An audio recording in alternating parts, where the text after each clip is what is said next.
રામ રામ બધા દાયરાને કે બધા મજામાં ને મજામાં જ હશો ભાઈ, મને ખબર જ છે, કંઈ વાંધો નહીં. અત્યારે ભાઈ ભંગારવાળો આવ્યો તો એ બધા પૂઠા બધા ગાડીને બેઠો હોય દુકાન માટે, જોઈને ના પાડો. આ નહોતું તોડવાનું તોડે છે ને મેં ના પાડી મૂકી દીધું. કે શું ભાઈ કંઈક સમજાવે. આ ભાઈ એક ખારો થઈ ગયો કે ફોન ગયો ફોન. પછી આપણે નીકળી ગયા ભાઈ આપણી ગાડી લઈને જ્યાં કામકાજ કરાવવા ગાડીમાં લાઇટિંગનું, અને લાઇટ જાક બગડી ગઈ હતી તો આપણે અમે કરાવતા આવીએ. એવું ના કહેજો ભાઈ તું નવી ગાડી છોડાવી આવો, ઓકે એ ઘટે છે. અને ગાય માતા રસ્તા વચ્ચે ઊભી, આપણે સાઈડમાં જ નીકળી ગયા. ગાય ખૂટ્યા બધું ભેગું હતું. પછી ભાઈ આપણે સીધા ગેરેજ જ લોક ચાલુ કર્યો. આપણે ગેરેજ જ જવું ભાઈ, આ લીધું છે લાઇટું બધું લઈ લીધું. આ ભાઈ હમું કરીને ગાડી ખોખલી કરી નાખી આગળથી ને હજી ખોખલી કરવા માંગે છે ભાઈ. અને ભાઈ ત્યાર પછી અમે એક દુકાન આવી ગઈ છે સરસની, મજાક હજી સામાન લેવો તો ભાઈ બધો વાયર ને બધું કાઢે છે. ભાઈ નાકા કર્યું જોગ્યો કે મેં. અને પછી ભાઈ બેઠા ઘણી વાર થઈ ગઈ હતી. અને અમે ભાઈ એમ્બિયન્ટ લાઇટે લીધી. જોવા આ ઇન્ડિકેટરમાં ફિટ કરવાની આવે ને જી એમ્બિયન્ટ લાઇટ એ લીધી. ના ભાઈ ખાલી કામ કરે જરાક, ગાડી આખી ખોખલી કરી નાખી, પડ્યા અલગ જીવ વરે આવું. અને હોરનને ફિટ કરી રહે. અને આ જૂનો હોરન હતો એ ખાલી પીપી વાપતો, ઓકે. અને આમ બીજો જે મોટા 2 હોરન લીધા એમાં 2 હોરન ફિટ થાય, એ તો જબ્બર વાખીએ. હું તમને અવાજ સંભળાવી. બાકી એમ્બિયન્ટ લાઇટ છે. ને આ ભાઈ કયા ગામમાં ફોન જોઈએ ધ્યાન નથી કે હું હજી. હા હવે ધ્યાન પડ્યું ભાઈ, લોગ ઉતારું કંઈ વાંધો નહીં. અને પછી જો ભાઈ આપણે આ જે કાચ હતો ને એ જ્યાં પીળો પડી ગયો હતો તે આપણે સાફ કરાવી લીધો.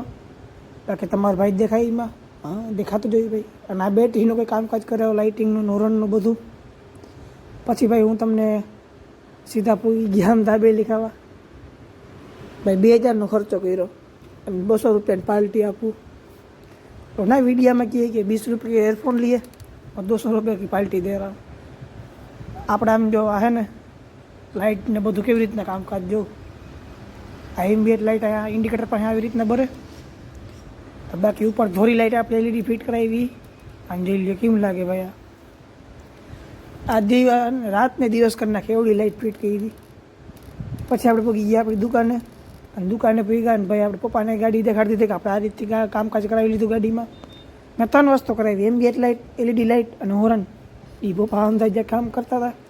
ભાઈ પોલીસની જીપ જતી હતી ને કે હમણાં હોરન નગાડો હતું એ વહી જાય. પછી હોરન નગાડું ને વળી ગાડી નાઈ નહીં ઘર નાખીએ પૂરું.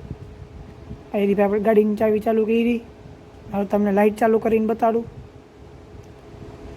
આવું ભરે જો ક્યાં વયું ગયું બટનાનું એક નંદ પાછો હરી કરે જો હતા. હા હવે થઈ ગયું ચાલુ. આ રીતથી એ ગાડી આપણી લાગે. એક બાજુની લાઇટ જરાક ઓછી પેટે એ આપણે હજી કરાવવાનું છે, એ થઈ જશે. બાકી લાઇટ કેવી લાગે જરાક કહેજો. એક બાજુની લાઇટ ઓલી જરાક છે ને હમી કરાવવાની છે. એટલે અહીંયા આવીને ધ્યાન પડ્યું કે આમ થઈ ગયું ત્યાં. અને તમને હોરન સંભળાવું એક પે ચાલો તમને પે હોરન સંભળાવું ગાડીમાં કેવો હોરન છે ને એ.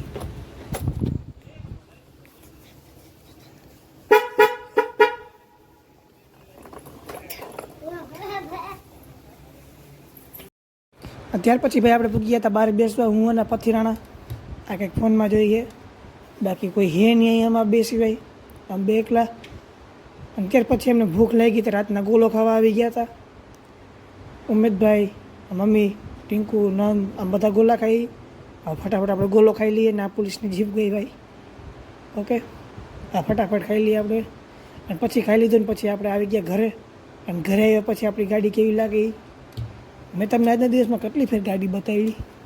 કેવી લાગે જોઈ લો ગાડી ભાઈ. આમ મસ્ત લાગવા માંડી. પણ આપણે જૂની ગાડી છે, નવી લેવું તેથી પાછું. અને હવે તમારા ભાઈ આ વ્લોગને એન્ડ કરે. તમને આ વ્લોગ પસંદ આવ્યો હોય તો લાઇક કરજો, સબસ્ક્રાઈબ કરજો. આપણે મળીએ આગલા વ્લોગમાં. અને હા ભાઈ તમે આ વિડીયોને શેર કરો યાર બધાને, ઓકે બાય.